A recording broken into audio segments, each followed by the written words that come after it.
Great. Well, I'm going to go ahead and get started as we know your time is valuable. My name is Alex Worth, and I'm the co-founder and CEO of Quorum. We are really excited to have you all with us today for the first in a four-part webinar series that we are doing, focusing a lot around government relations strategies for our socially distanced era and how that we can use digital advocacy in our work to advance many of the policy and advocacy goals that we have. I am very excited today to be joined by Austin Carson, who's the government relations lead at NVIDIA, to talk about their strategy for engaging with lawmakers, particularly over email. For those of you that attended the digital advocacy webinar that we did, one of our best practices that we shared in that was sending out targeted email messages to lawmakers. And Austin and the NVIDIA team have certainly been a great example of that. So this conversation today is very much meant to be a deep dive into exactly that. So we'll have a quick poll for you here in a minute. We'll spend some time talking a little bit about what NVIDIA is, just to give you some background, and then talk about their strategy around emailing lawmakers. What are some of the opportunities that have come with that? What are some of the challenges, how they track the results? And then also focus a little bit on what's next. How do they plan to engage over the course of the next 6 months? And also beyond the pandemic, how does this play into the communication strategy that's happening? But before we do that, we really want to hear from you. So a poll should pop up on your screen here shortly. And we're interested in how is your team maintaining relationships with lawmakers during the coronavirus pandemic? Are you focused on email campaigns, digital engagements, webinars, networking events? Are you doing grassroots advocacy? Is it all the above, other? What does that look like? So we'll give it a couple minutes or a couple seconds, shall we say here, as the numbers are ticking up, just to get a little bit of a sense of what people are doing, given that we are all having to work remotely. I'll say, as people are filling out the survey, it's been really interesting to see the research that the Public Affairs Council has done around, and they did a survey of government relations professionals, and what they found is they expect the number of in-person meetings to decline even after the pandemic, that we're really seeing a shift where people are no longer going to feel like they have to do an in-person meeting. So we've got over 65 responses in the survey. 22% of you said that you have been focused on doing email campaigns. 14% focused on, or 20% focused on digital engagement, so webinars, networking events, etc. Not seeing a whole lot of focus on grassroots advocacy campaigns, which I think probably speaks to a little bit of the folks that we have on the audience, because we've definitely seen an explosion in grassroots advocacy this spring, and we can talk about that a bit in the Q&A. Only 3 folks, or about 3%. And then we are seeing a lot of folks saying all of the above. So I bet that's taking some of the people doing solely grassroots advocacy. And I would be very curious on the others. So if you want to throw a chat out to what you're working on to share with others as a best practice, or also feel free to just throw it out in the Q&A anonymously. Would love to share that as everyone's figuring out, okay, how do we operate in this world? To that end, we want to dive right into the main content today. And that's to hear from Austin about his strategy in NVIDIA. But as I realize, many of you may not know what NVIDIA is. So maybe I'll start with just that open question to Austin to tell us a little bit more about his company, so we can get a sense of who they are and get some better understanding and background. Sounds good. Thanks for having me. It's always a pleasure to join Quorum for any and all possible activities. So thanks. So NVIDIA, if you know of NVIDIA already, you probably either are a gamer or you watch a lot of Jim Cramer. We were founded in 1995 under the idea that there was going to need that we were going to need a new type of computing moving forward into more of like a 3D graphics world.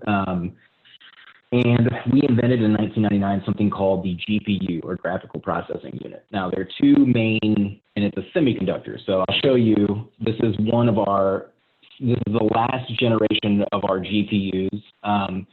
You can see it's got all this crazy stuff going on here that looks a lot more complicated than what would be in your phone. And the main differentiation, so there's 2 types of these processors that go into a computer or a phone or anything like that. And the first is called a CPU, or a central processing unit. And that is, there's normally 4 to 8 different computing cores in there, which means it can do 4 or 8 math problems at one time really, really quickly. So it's like a racetrack. There's 4 cars on the racetrack, and they are flying around at one time, and they're done, right?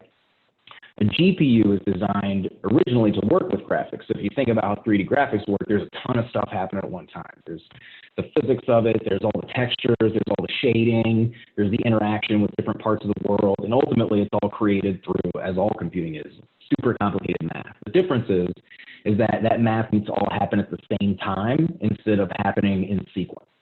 So the GPU, whereas the CPU, like I said, you've got 4 or 8 pieces of math that can happen at once. In this is our last generation best GPU. This can do 5,100 things at the same time.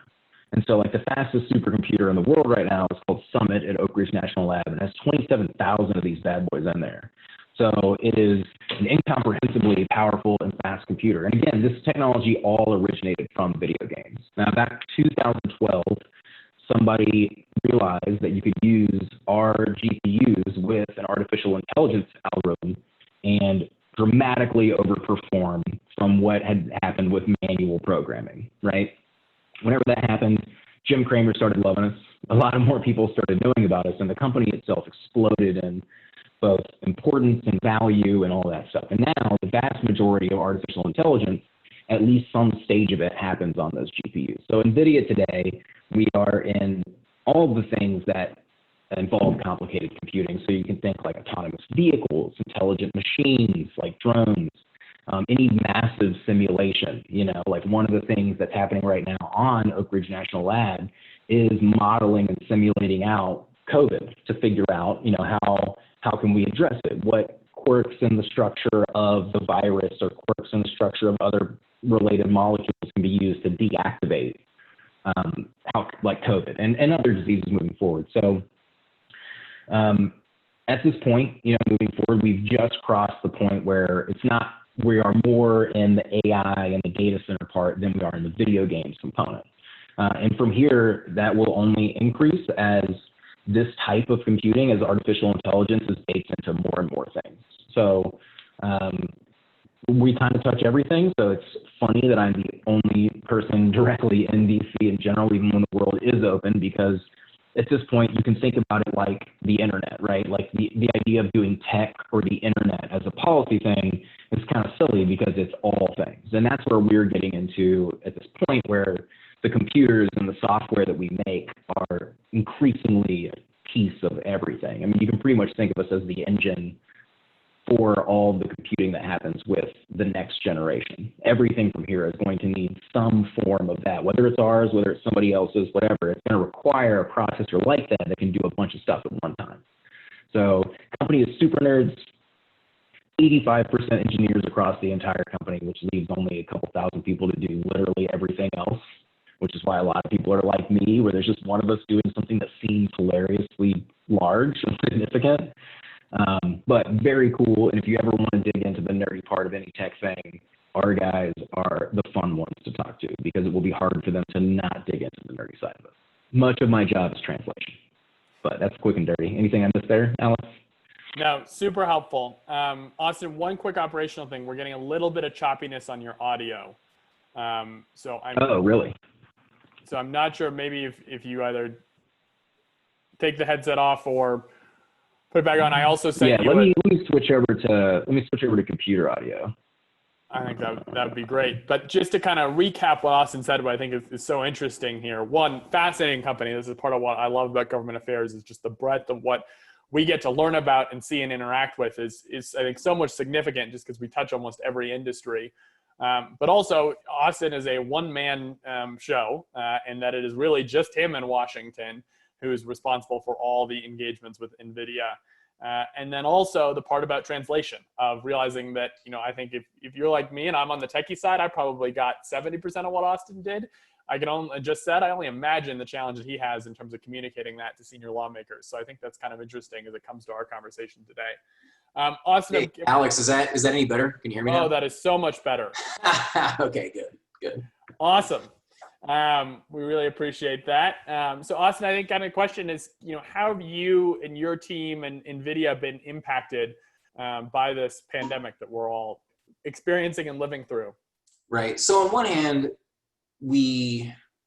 on a more macro sense as a company, I mean, we are such an integral part of a lot of things people need for the pandemic right now, right? So just artificial intelligence in general has become more important as people deal with COVID and deal with working from home and deal with trying to put efficiency in their things. A lot more people are playing video games, right? And then much of our design and work as a team has been distributed by nature because it's highly specialized. So we have, these incredible engineers working all over the world that have always had to collaborate like that. So from a company perspective, not the only, but the majority of people that have experienced something are the ones that are in the office working kind of hand in hand all day, like some of the PR stuff, some of the more strategy stuff. But I think a lot of our internal adjustment has been, I don't think straightforward is the right word, but it has been more naturally flowing than it would be for some other people. And I feel very fortunate that, the company has done well in the pandemic. I feel very fortunate that we've had the internal structures that would allow us to adapt quickly. One thing that has been a great challenge, and I'm sure we'll get into this further, has been we do annual conferences around the world. And this is called GTC. And any of you on the Hill have probably gotten hundreds of emails from me through Quorum outbox on this. But normally that's a big exercise of getting a lot of people together, of getting these panels together in person, of organizing a huge thing. And it's one of our primary kind of drag everybody from Santa Clara, California out to DC to meet the people they need to meet and let me organize that as an in-person thing. So switching from that big activity over to the distributed kind of online digital side is one of the biggest challenges and one of the things I'm dealing with right now. And of course, as all government relations or as all, I think anybody in policy that isn't purely writing research can attest to, really takes away one of your primary areas of engaging with people, which is just bumming around at receptions and events. Again, much like Quorum's fantastic receptions and events, but that has been an ongoing point of adaptation for me and all others, I think, in the field. And even of our sales guys or our marketing guys, who are used to going and getting dinner with people or meeting them at these events, it's a challenge to keep those contacts up. So I think that's a great segue into really the core piece of what we're trying to wrestle with in this conversation today is these in-person meetings are no longer an option. And, the receptions are gone, the events are gone, the conferences are gone. So Austin, tell us a little bit about the strategies that you've adopted to replace some of these in-person events that used to be so fundamental to how you and so many of us others have done our work. Right. So I've kind of gone, I think some people have gone into maybe more of a mass email communication direction, right? I've actually taken it somewhat in the opposite.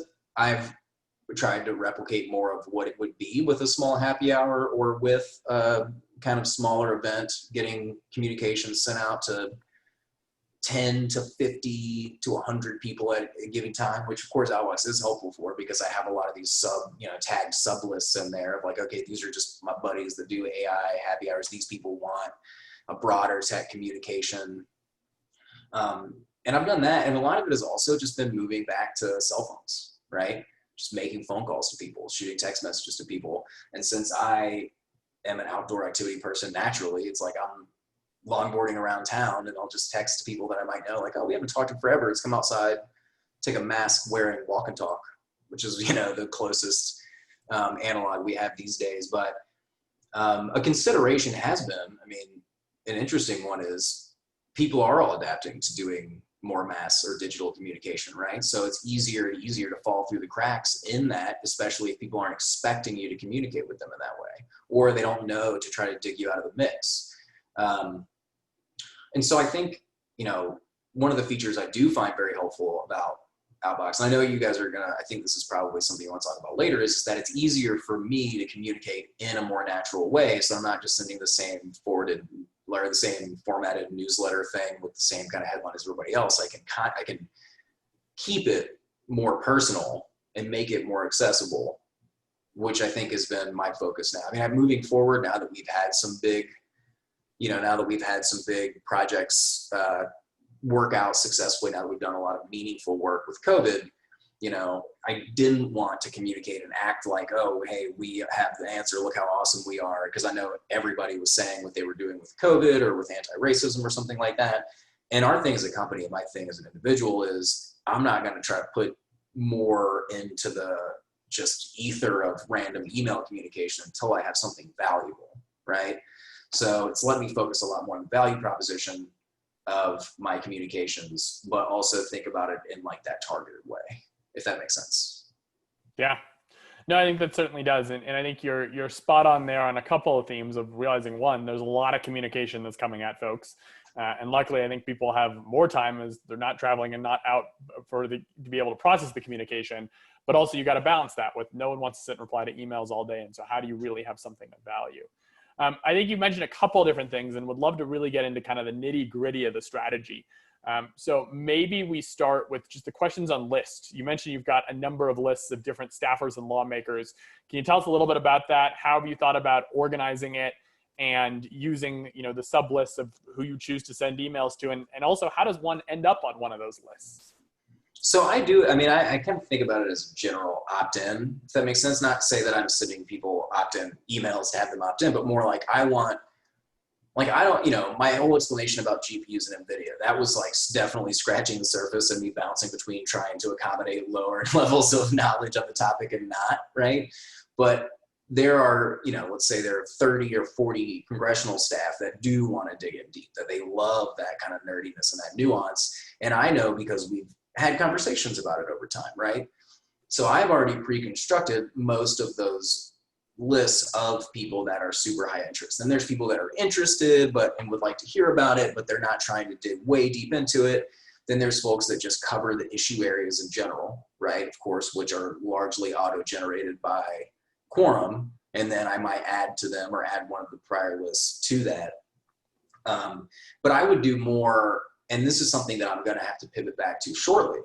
But in the past, I would have those as my primary form of communication, and then I would send the big emails, normally around GTC, around the conference, because it's hard. I have too much emotional sensitivity to spamming people. I'm not trying to just get the emails back like, dude, why? Why is this the 8th email? But I find that without the normal prospecting time of meeting people out and learning they're enthusiastic and adding them to those kind of distribution lists, I'm going to go back to more mass communications and then decide, kind of have people opt in on more of a traditional sense, where I'm going to say, hey, I know you're a tech staffer. Here, I've got this list of AI, or the list of people interested in AI, and do you want to be on it? If so, I'll add you right here. If not, I'll keep you posted about these more basic things. So I would say the post-pandemic strategy may be opposite of some people's, which is I have dramatically ratcheted down on the mass communications up until like the near future, when that's going to seem necessary. And of course, looking out to the election, right? Like after the election, the world is going to change so much that it's going to require a return to a much more full, especially if the world continues to not be open, right? It's going to require a strong return back to, hey, I'm just going to have to send y'all several rounds of emails until I know who is and is not interested, and then build the lists in that more traditional sense. I think fascinating, and definitely, counter to some of the strategies that we're seeing other people do, which is why we're having these conversations, is there's a lot of way to do it. A couple of tidbits that I picked up on there that I just want to emphasize is I really do think they're best practices. One is just putting together that list of the people that are interested in your work. And I know so many of the folks on this webinar likely have a stack of business cards at their desk, people they have relationships with, who they've met in person, but because of the pandemic haven't seen in 5 months, and you might go a year without seeing them. And so I think Austin's micro list there of just, these are people that are going to be interested and going to be excited to hear from you, would really encourage others to take that and start pushing out those very specific communications.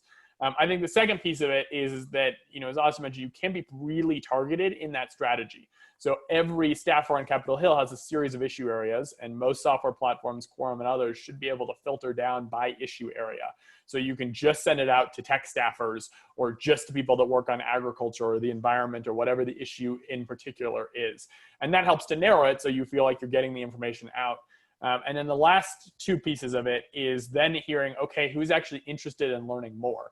And that's one of the things that I consistently hear from folks is they send out this message and suddenly people pop out of the woodworks where you go, well, I never met you, but holy cow, you care a lot about GPUs, or I didn't realize you're going to be the biggest champion on tax reform that I've never met because you love tax policy. And that creates these just incredible engagement opportunities. And then the last thing I think that's just also really important to call out is Austin did is the elections coming up. And we could see, anywhere from 50 to 100 new members of Congress, totally new staff, and we might not be able to go meet with them. Like, that's a pretty big thing, not to mention when you start to think about state legislatures. And so it's going to become what's going to be your strategy there. And in that case, I do think Austin's correct. You're going to have to be out in front, because if you're not, these people are starting from scratch. They don't have the relationships.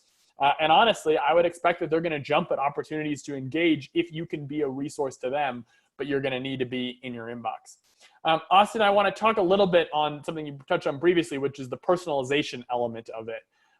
Tell us a little bit about how you've thought about the personalization as it's come either to your bigger list or to your, direct, really personal relationships, and what that looks like in practice.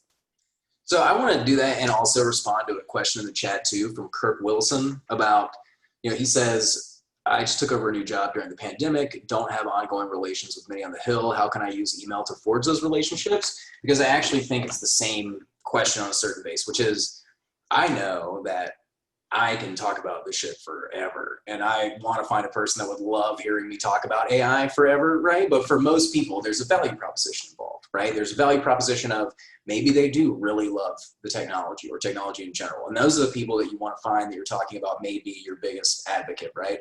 Or maybe they just know it's important for their district. Maybe they want to get a job in it one day, which is fine, right? Or maybe they just want to be generally up on stuff. And so I'm thinking about those audiences as I'm crafting any mass email, right? And so to Kirk's question, it's the same kind of, okay, so you're talking to people from Illinois, or let's just say you're talking to people from whatever, let's just say Illinois. And let's say that they happen to have, Dell in their district, right? And that we do a lot of work with Dell, but the work that we would do together would be efficiency or sustainment cost, right? Sustainment cost as it pertains to the Air Force. And maybe they have a base there too or something, right? And so you would reach out and say, hey, I'm this person. Here's one sentence about what that means. We make a fundamental building block of artificial intelligence. I noticed that one of our key partners, Dell, is in the district, and they're working on a thing you care about, which is sustainment cost. And here's some stuff that we did on that, and I'd love to talk to you about it more, right? You can take that specific of a message, and Kirk, I would recommend that you do that type of background research and do individual contacts in that way on a very manual basis, right? But you can take that conceptually and you can round it up to a bigger audience, right? So you could say, personalizing the message to say, hey, well, let's just say I'm getting all energy and commerce members or something. Just like, hey, I just wanted you to know, here's an awesome thing we did about COVID recently. We're a big AI company. We're involved, you had X hearing about, God, I would never do this, but you had a hearing about deep fakes, and people sometimes misuse our technology to make deep fakes. So I'm happy to be a resource. First of all, if you're staff on the call, I'll talk to you about deep fakes, but oh my God, don't think of me as the deep fakes guy, please. But it's that finding the most, and I think about it again, it's like multi-layer opt-in, right? And I try to explain this to think tank people when I worked on think tank side is, ain't nobody trying to read your 20-page paper first. Right? Nobody gives a shit about all of the random crap you have to say until they respect you as an individual, or know reading your random crap is going to be valuable, right? You need to start with, hey, I am imagining you care about this thing. Here's one sentence. Here's 3 bullet points that make the points of the rest of my email, right? That I have a reasonably high percentage chance that you care about.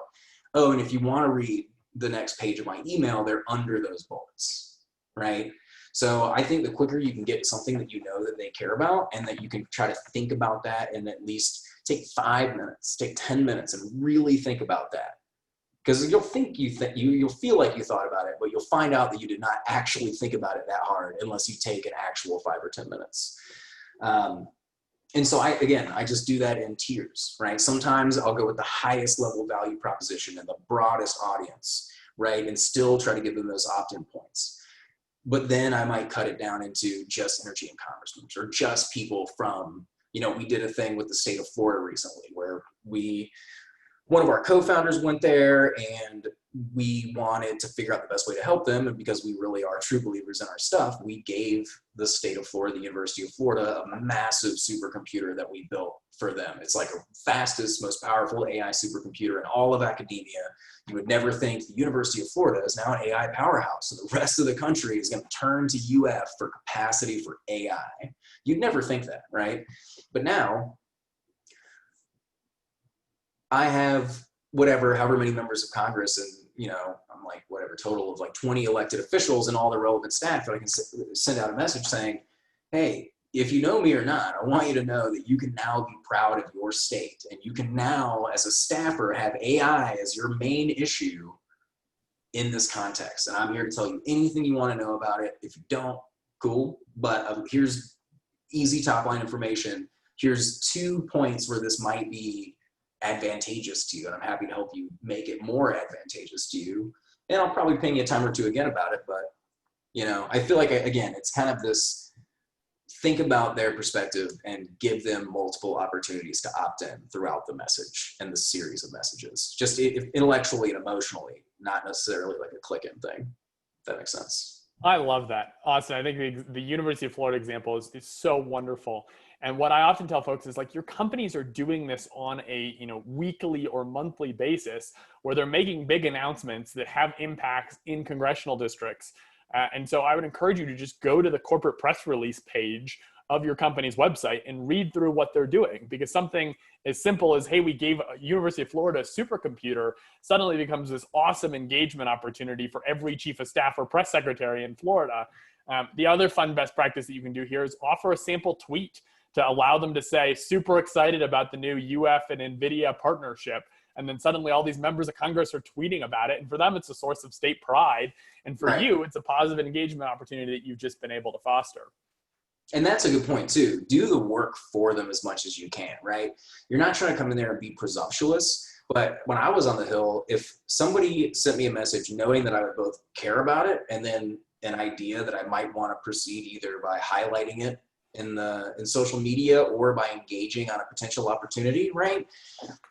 I mean, it'd be great. And I did a version of this, right? Like, I definitely generated some content for them to absorb or share. I gave them some action items they could take.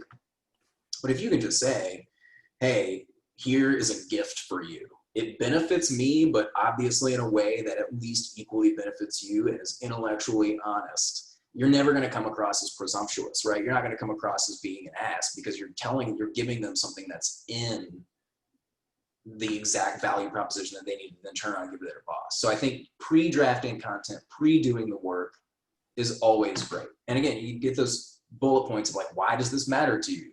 If you agree that that is meaningful, here's some stuff you can do. And I also already did that for you too. Like, everybody loves that. I love that. If you guys have any stuff for me and you want to do shit for me, please email me.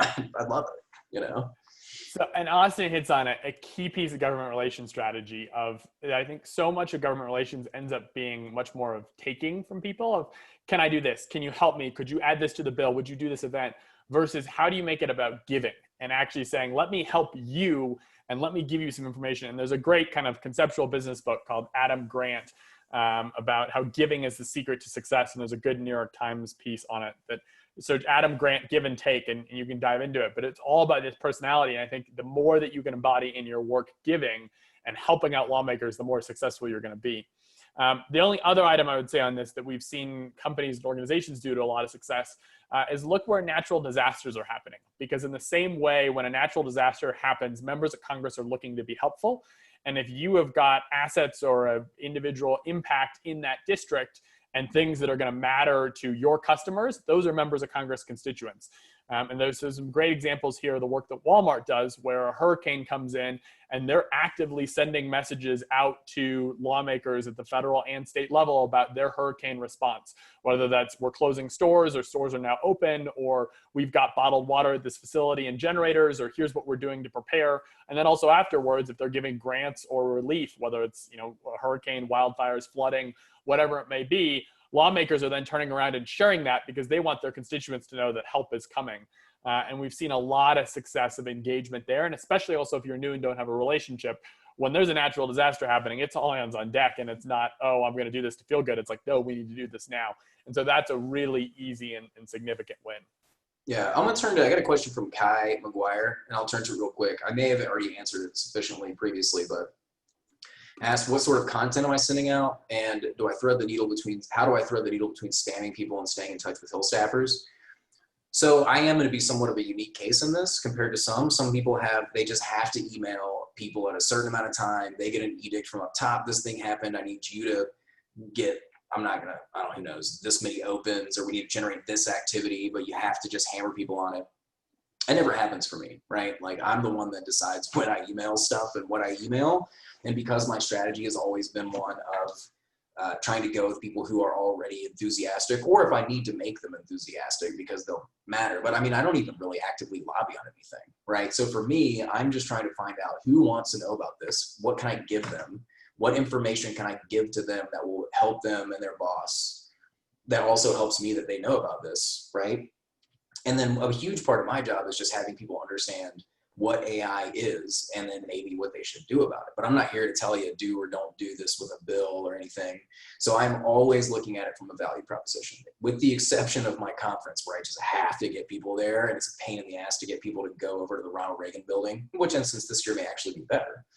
But besides that, I'm always just trying to value. And if I get emails back from somebody that they don't like it, that's never happened except for when I'm spamming people about the conference. So I fall on like the other side of the not spamming needle. But I think, again, to Alex's point, the number one thing to consider if you're reaching out to people is, are you adding value to them?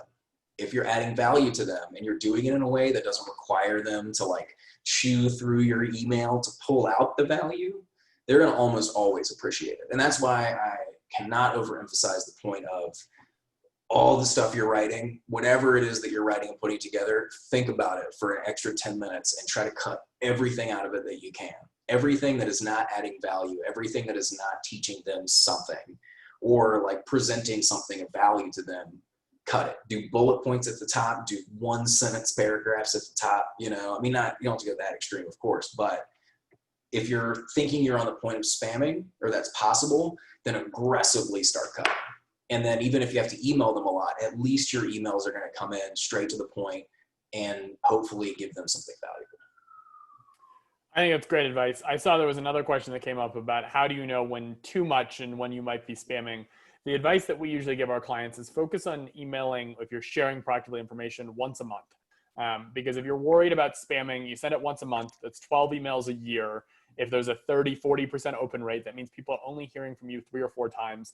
Hill staffers are getting hundreds of emails. And again, it's going to be enough for them to recognize, but not enough for them to be like, damn it, we're Alex or Austin, will you stop emailing me? I get an email from you every day or every week, you just never stop, versus oh yeah, I haven't heard from Austin in a while. Huh, interesting, not relevant to me, delete, move on. They don't think anything negative from that interaction. So I think it is also, Austin's spot on make the content relevant, because when people get it, they want to open it because they're like, great, Austin or whoever might be listening is going to help me. But also if it's not relevant, it's like, oh, well, I heard from Austin once a month. Like, yeah, I remember his name. And the reason why we also encourage that is that you want people to be like, hey, I got a question on AI. Who do I call? And if Austin, is emailed once a month or once every 2 months, is, oh yeah, that Austin guy, he does AI for NVIDIA, and they start searching AI or NVIDIA or Austin in their inbox, and then up pops your contact information and they're reaching out to you. But agree, you got to strike a balance here. And if you email too much, like all of us, we hate spam emails. Like, you don't want too much coming at you. And I think you can tell, you can tell based upon, unless again, you just literally have to email more than once a month, but you can always tell based upon how valuable your content feels before you even send it out, right? Just ask yourself if you would have wanted to get this. And it's almost like being thirsty, trying to talk to somebody. You know what I mean? You're like, oh, this meme isn't actually funny or good, but I just need to talk to them, so I'm going to send it along. Just make sure your memes are always good. Great advice. Austin, I'm curious on KPIs and metrics. You mentioned you're fortunate you don't have a top-down mandate. Do you report any KPIs up? Do you use KPIs to get a sense of, hey, this email was well received, or I might want to follow up with this office? And, kind of what does that look like as you're looking at the success of your email efforts? So the only real one is the conference, right? Everything else is just me. If I've achieved my objectives, the email is a component of my overall, did I win or not, did I do a good job or not? It's normally like ends and means. Now, when it comes to the conference, then it's conversions, right? So I'm emailing, and I will, to some extent, report back, mainly just to be like, guys, we're making progress. But, opens, clicks, but largely it's how many people registered, how many people attended. And again, it kind of reinforces my whole philosophy because it's outcome-based. And if it's outcome-based, the only thing you can do is try to specifically focus on the outcome of a conversion and attendance. But besides that, it's just as the purpose dictates. That's great. So I got to take a little bit of deviation here and ask you about the conference, because I'm sure you all, like many, are facing the reality that you can't do an in-person event this year. How are you all adapting? What is your plan for the event? And are you doing registrations? How have those numbers been seen? Give us a sense of how that's going. Yeah, so I'm about to kick off doing this now. So again, if you're a staffer and you're listening to this, I'm sorry, you're about to get like 100 emails from me over the next several months. But we moved to all digital. We did digital GTC for our mainline conference in March, which went, I think, very well. I mean, again, you lose a lot of the business opportunities that I'm not personally involved with, I think, or would lose, but everybody's in the same boat. So I don't know what the actual difference is. I haven't checked. That's an interesting question. But it's going to be, we're doing it over video conference, and we've got some specialized tools that are supposed to be better. I don't know. I don't trust anybody that says specialized tool of video conference is going to be cool until I see it. And if any of you ever see that, email me and let me know, because I still don't believe it. But so I think one of the main differences for me is my expectations for conversions are going to be higher, because I don't have to make anybody walk over there, right? The presumption of what type of panelists I'm going to be able to confirm is going to be higher, right? And I don't think I don't think we're charging admission. Like, the government is always free, but if we're not charging admission for then like private sector especially, then there's going to be a whole new universe of private sector people that I'm going to also want to register and get into this event. So last year, we have, and actually I would say this is a really big testament to Quorum, and this is something that has kept my team off my back about the renewal every year, is our numbers have increased, and I take no credit for this. It's all Quorum. Our numbers have doubled every year since I've been there, right, in attendance. So like, we started off the first year when I just gotten there, I think it was 50 the year before, and then we got up to 110 registrations, and then like 50 conversions of Hill staff or government officials, right? And then last year we were up to like 220 registrations, and then, 50 people showed up or 100 people showed up or something. So with that as an increase in metric, there's going to probably be an expectation that I registered 400 people this year, which is hardcore. But I should be able to do it, because it has been impressive to me how much easier it's been to register people year over year as I've gotten more familiar with Quorum's tools, as we've got other people working with me on doing so. So it is going to be interesting that the expectation is probably going to be much higher. But the conference is cool, actually. If it's NVIDIA's GTC conference, and I think we're going to call it GTC.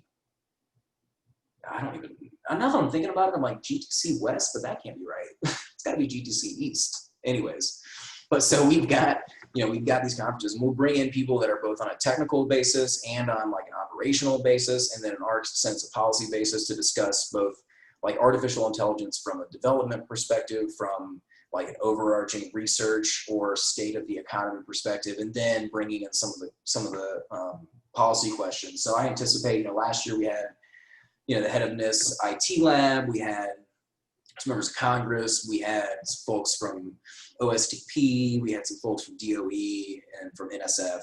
And so if you're that type of nerd and you want to hear what our research infrastructure, our research environment in the United States is doing as it pertains to AI, it's a great place to do it.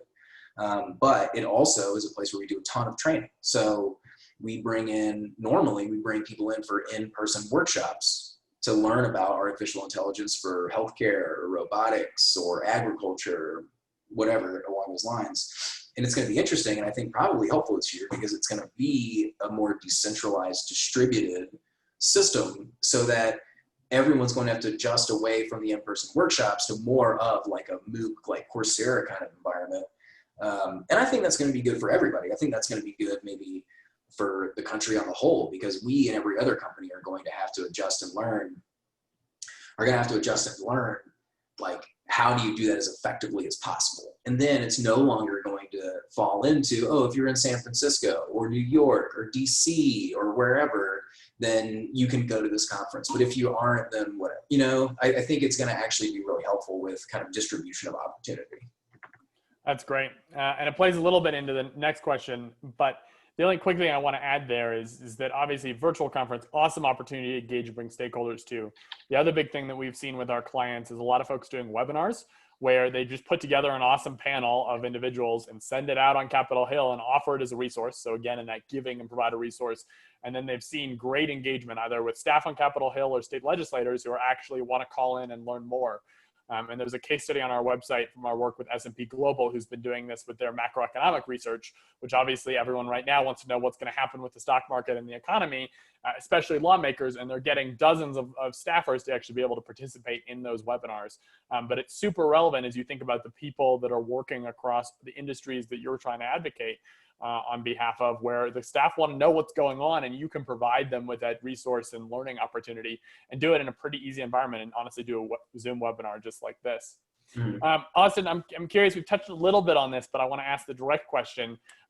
Curious what strategies you see outlasting the pandemic. Where are we going to be going, in 2021 once we see maybe a little more in-person interaction, and how do you think about some of the digital strategies that are going to be continuing there? The funny thing is that really my strategy hasn't changed that much, right? And so it's hard for me to say because my strategy was already fairly adapted for the pandemic, even without the in-person receptions and stuff. Like, I think coming up to the pandemic, it had already gotten crazy enough that we weren't doing as many in-person receptions and it became one-off. I think the main thing will be the continued up ratcheting of kind of one-off in-person stuff. And actually it's good for me because if you're the type of person that goes to events and receptions all the time, then it makes it easier for you to kind of cut corners on some of the one-off communication, right? Just seeing people walking around, talking to them, seeing how they're doing individually, having kind of focused contact. And I've enjoyed it a lot. It's been a really nice way to catch up with people. It's been a nice way to get deeper into the topics that I like talking about because I'm very fun at parties and like talking about this shit all the time. So it means that if they want to get into it, we get to get nice and deep into it. And so I expect that will be a continued focus is kind of more on like small groups of people, either through email or through kind of in-person stuff. Really like hammering down on that value proposition side of things, really looking at people's time as, on one hand, so many of us are living in a time warp where like one day I will be totally slammed from when I wake up until like 9 or 10 p.m. But other days we're all just sitting here watching Umbrella Academy all day. You know what I mean? So it's like, I presume people, especially on the Hill, are inundated and totally emotionally drained, right? Which is true for half of them. Right? Like half of the people are just totally fried right now. The other half, they're kind of like, I don't blow off work today. I don't care. Ironically, those are committee staffers mostly that aren't on energy and commerce or aren't on, but I think that that's going to be the main thing. I mean, I think that I will continue to hone in on smaller and smaller groups of people. And that whenever I get back around, now this would be another thing actually, whenever we get back around to the conference side and I start doing more mass communication, I think the way that I manage that after I get feedback from it, once I see how the responses are and see how people do or don't like different content that I put out or should or should not be part of the same distribution list at a more significant or more granular level, I think that'll carry over too. But I haven't really started that process yet. I think two really interesting ideas that have kind of popped up in my mind as I've been hearing Austin talk. One is if your organization has done an event before the pandemic, you likely kind of, as Austin said, have got a captive list where there really is an opportunity to kind of almost cut corners on that relationship. And there's an opportunity to reach back out and give those folks an update. And I can't think about the number of holiday party lists and invites that I'm on. I get their emails every year, but I don't hear anything else from them. And so imagine like if your organization did a big conference, go find that list of all the staffers and just send them an update on what's going on, because there's an opportunity where there's already that relationship and they go, yeah, thanks for giving me a free drink, or you had that great event. And they're going to go, oh, that's a really helpful touch point. And of course, they also want to know that they're still on your holiday party list for when hopefully everything comes back. The other side of it that I think is also really interesting is you think about doing events in the future. Austin talked about it's a pain to get people to leave the Hill and go walk to something, or let alone attend a reception. And while it's easier, here's an opportunity for all of us to show value in what great events and content we put together. And so I think about Austin's case, and I realize it's probably similar to a lot of yours, of have an awesome conference this year, blow out engagement on a whole series of panels, build up your list because people are more willing to engage. And then when things go back to normal, there's an opportunity to take all those folks that like you and like your content and actually get them to show up in person.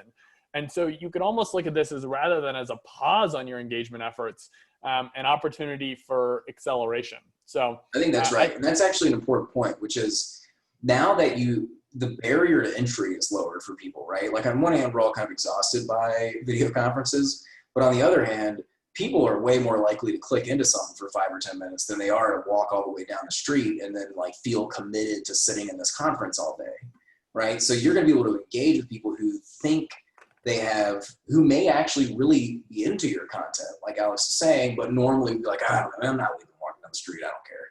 So I would say, to the earlier point of the conversation, not only focus on the quality of the content and broadening your net, but really focus on that first piece of content and on your emails being punchy and being like, hey, you're going to get the sense that if you click on this link later and you watch this panel, you're going to immediately be interested in it, at least a little bit. And then that'll earn you cachet that you would have been impossible to earn trying to get people to come to a conference that doesn't have a bunch of free food and drinks, I think it's spot on. We're realizing we're coming up on the hour, and so we're going to transition over to Q&A here in a very short second. Bottom left of your screen, if you pull down, there's a little chat box that says Q&A. Also, if you see just a general chat pop up on Zoom, you're welcome to put the question there. Satya from our team is very kindly sending me the text messages, the questions. I know that Austin can see them on what I assume is a very fancy computer setup that beats my laptop here. But Austin, kind of as we wrap up the structured part of this, any thoughts on what's next, either for your program, big things that people should be thinking about that we haven't talked about today, and really where email communication is going to go in the next 6 months and post-pandemic?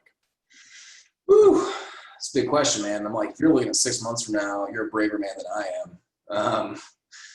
Yeah, I mean, just from my perspective, I think that it's going to be okay. So part of it is that if I'm engaging people, right, and if I actually I'm not just going to be able to throw 100 people in a room. I mean, I can certainly put on like Zoom webinars and stuff, but whenever people follow up from a mass email, or whenever people like want more information from whatever, in the past, it would be easy for me to just roll over the hill and sit down and chat with them for a while, and that would be fine because that's what everybody does, right? But if they ask a specific question and I can't just sit there and kind of chew through it with them, and they want real information because they're not trying to just sit there and chew through stuff with anybody, then you have to think like, okay, what resources can I leverage to actually show that I care about, to show how much I'm valuing that person's time. So I've spent a lot more time recently going back to my experts, people who are infinitely more important than I am and are infinitely more knowledgeable than I am, and trying to develop the relationships with them more fully so that I can then be like, hey, thanks for emailing me back on this UF thing.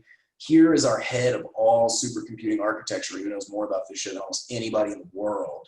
And he will answer your questions for the next 30 minutes to an hour. So I'm building both cachet internally because I'm taking these people who normally don't have the time to communicate with government, right? Don't have the time to communicate with me more than 30 minutes or an hour, right?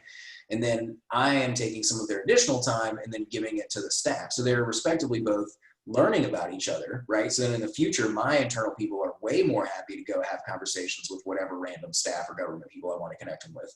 And the staff know that if they reach out, it's always going to be, or I'm going to at least make a legitimate effort to get them the highest quality person and information. So I think that,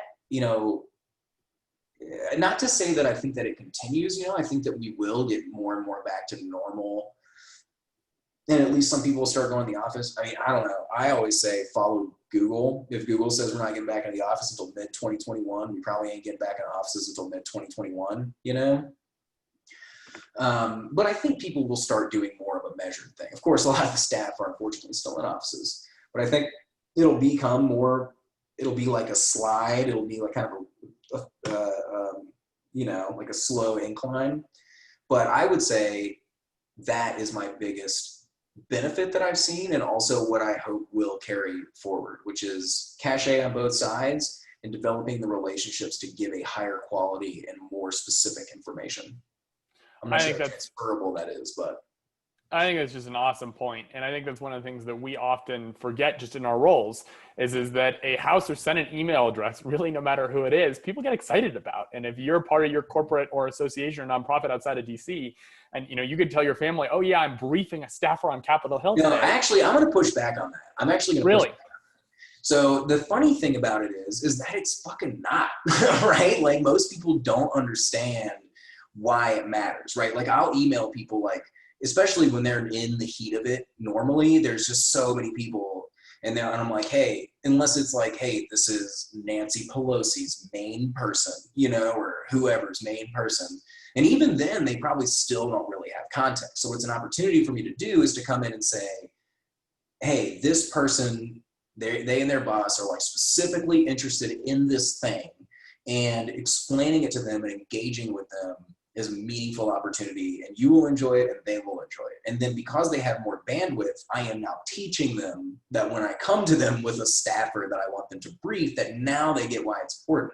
But I don't know if this is helpful to anybody on here, but I have been flabbergasted by how much people are like, yeah, I guess, all right, Congress, sure. You know what I mean? I mean, at least for a company that's like mine, where it's engineers and practical people, right? I also don't really have anybody that's trying to be a thought leader.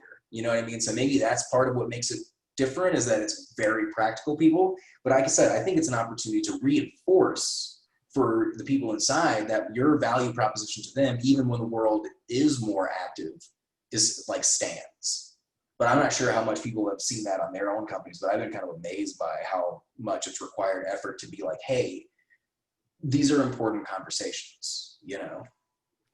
A great point regardless, and why I love talking with Austin is always very, very specific and direct, but on the opportunity to build the relationships internally and build some of that muscle of, yes, you should be engaging. I want to transition over to Q&A, recognizing that we're coming up on the end of our time, but a really great question submitted that, Austin, for you. Normally during the August district work period and around the election, associations and companies will host members at their sites for tours and meetings. Are folks still holding those in-person tours? If not, what is their public affairs GR strategy during recess in the election period? Curious, Austin, if you've got any insight there on that question. Yeah, so we are not. I mean, we have shut down all, like our headquarters, with the exception of absolute essential. Like we're not recommending that anybody go into the office unless, again, there's some reason that it's absolutely essential. Like I said, even some of the seemingly essential things like design process and stuff like that have been distributed. Right. So, I mean, our strategy is still on just communicating directly with people, right? Now, doing webinars, right? Like bringing high quality information or high quality people into the Hill. And then trying, video. I find myself trying to share more video content. In our video content, we have like, in our headquarters itself is kind of a testament and kind of like a monument to the ethos, or like I guess ethos is the word, the core of the company, which is, it's a spaceship. The whole thing was designed in our simulator to maximize the amount of natural light that comes in so that it maintains this bright amount of like ideal internal lighting. And then it's designed in a way that you have as many cross-disciplinary like bump-ins as possible, so that like people from auto will just bump into people from X as they're walking around the center of this thing to go to their meeting, right? So it itself is kind of, Alex, pull up Endeavor. Search for NVIDIA Endeavor, and let's see if we can get this on the screen, just because I love it and it looks real rad. But that's, I think that trying to find things that people would have an emotional response to, like what did people, okay, so let's go directly to Kristen's question, right? So when you bring people to the sites for tours and meetings, then what's the goal, right? you want them to see the value, you want them to see it in action, you want them to get a feeling for it, right? It's the experiential feeling of being at this place. But if I can show you these pictures or a video of this place, you're still like, holy crap, that thing is nuts. You know, you still see just like, you know, I think it projects a clear thought and feeling. Yeah, nice. We have the drone video. We see all those crazy triangles. I mean, it's just like, dude, NVIDIA loves triangles because triangles are used to create all three-dimensional images. Like you probably heard if you play video games of polygons. Polygons are shapes created through like triangles kind of pasted together. And so now, you know, they had like a demo of PlayStation 5 and they were like, yes, 8 billion triangles, which is a hilarious thing to say to any other person, you know, but it's just like living this constant laser focus on the objective, on the thing that they're good at and the thing that they understand, which is creating things through like parallel at the same time processing all the effects of all these different triangles, you know, not always triangles, but oftentimes. So I think if you're looking at doing site visits, then maybe do, you know, try to get any digital version and try to still customize it to their interests if possible, right? Like if there is somebody on site, just do kind of a quick walkthrough, or just do something where, you know, the hard thing with video is if people aren't already interested in it, you know, like if I just showed up, somebody's like, yo, watch this video of this triangle building, you know, people are like, all right, okay, you know, but you have to have enough space to preface out with why it matters and why it's important.